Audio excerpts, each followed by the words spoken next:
प्रिय विद्यार्थियों, good morning. आज हम कक्षा 7 विषय हिंदी पापा खो गए वर्कशीट नंबर 14 को कर रही हैं। आज को जो हमारा टॉपिक है वो बड़ा इंटरेस्टिंग टॉपिक है, नाटक है ये आज का, पापा खो गए। आइए जानते इसके बारे में। हमारी कल्पनाओं का संसार बहुत ही विचित्र है, अर्थात जो हम सोचते हैं वो संसार हमारा बहुत ही विचित्र है, अद्भुत है, अनोखा है। जब हम कल्पनाओं में खो जाते हैं, जब हम किसी चीज़ के बारे में सोचने लग जाते हैं, उस समय हमारे चारों ओर जो भी निर्जीव चीज़ें होती, निर्जीव मतलब जिनमें जीवन नहीं होता, कल्पना के संसार में वह बोलती हैं, चलती हैं, नाचती हैं। अर्थात हम जो है कल्पनाओं में निर्जीव चीज़ों को भी बोलता, चलता और नाचता हुआ दिखा देते हैं। कल्पना के बादलों में उड़ते उड़ते आपने ऐसे अनुभव किए होंगे, अर्थात सोचते सोचते आपने इस प्रकार के अनुभव किए होंगे।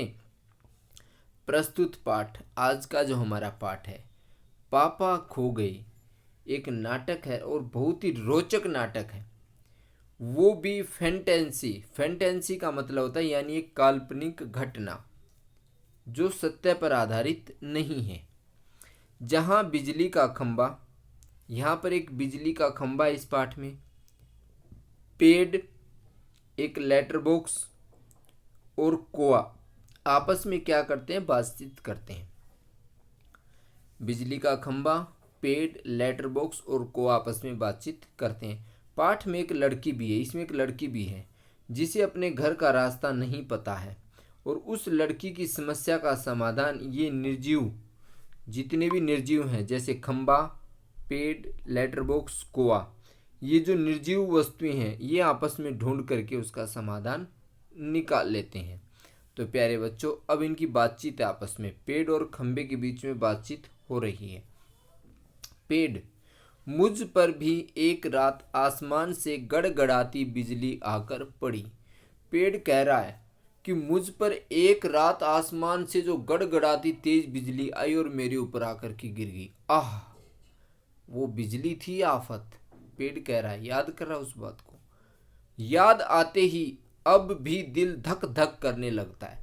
पेड़ कह रहा, जब भी मुझे वो बात याद आती है मेरा दिल धक धक करने लग जाता, धड़क धड़क, अर्थात मुझे वो यादें याद आ जाती उस समय वाली।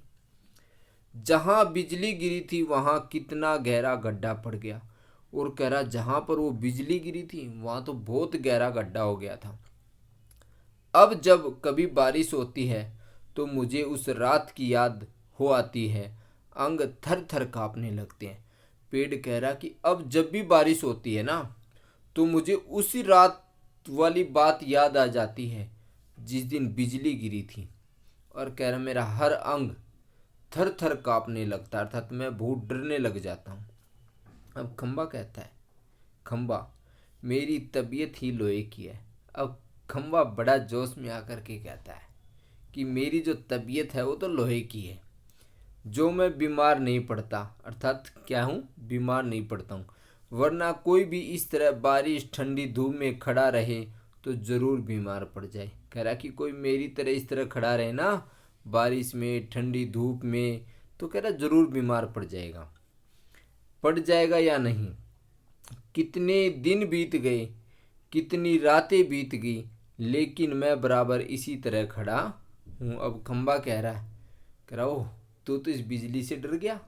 और कह रहा, मुझे देखो, कितने दिन बीत गए, कितनी रातें बीत गई, लेकिन मैं बराबर वैसा की वैसा खड़ा हूँ। तो प्यारे बच्चों, अब हम इसके अभ्यास को कर रहे हैं। किसे याद कर पेड़ का दिल धक धक करने लगता है। हमारा प्रश्न नंबर 1,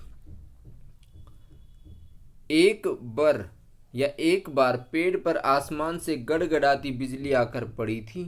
उसे याद आते ही पेड़ का दिल जो है धक धक करने लगता है। प्रश्न नंबर 2, जहां बिजली गिरी वहां क्या हो गया था। प्रिय विद्यार्थियों, जहां बिजली गिरी वहां गहरा गड्ढा हो गया था है। प्रश्न नंबर 3, खंबा बीमार क्यों नहीं होता। क्योंकि खंबा लोहे का बना हुआ है, इसलिए बीमार नहीं होता। प्रश्न नंबर 4, कौन कई दिन और रात बीतने पर भी ऐसे ही खड़ा है।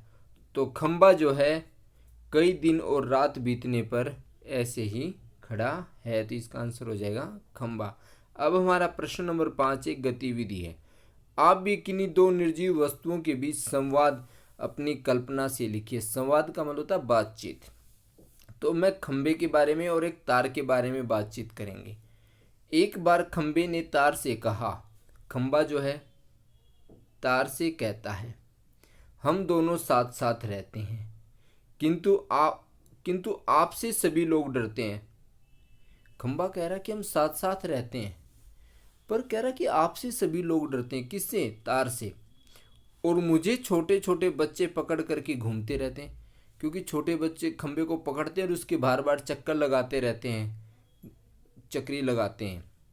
तार ने कहा, मैं लोगों के घरों में बिजली पहुंचाने का कार्य करता हूं और आप तो कुछ नहीं करते, केवल एक ही जगह खड़े रहते हैं। तो प्यारे बच्चों, इस प्रकार से आप इस संवाद को लिख सकते हैं। आशा करता हूँ आप इस वर्कशीट को समझ गए होंगे, और यदि आपने चैनल को सब्सक्राइब नहीं किया है तो आप चैनल को लाइक करें, सब्सक्राइब करें और अपने दोस्तों को भी शेयर करें। धन्यवाद।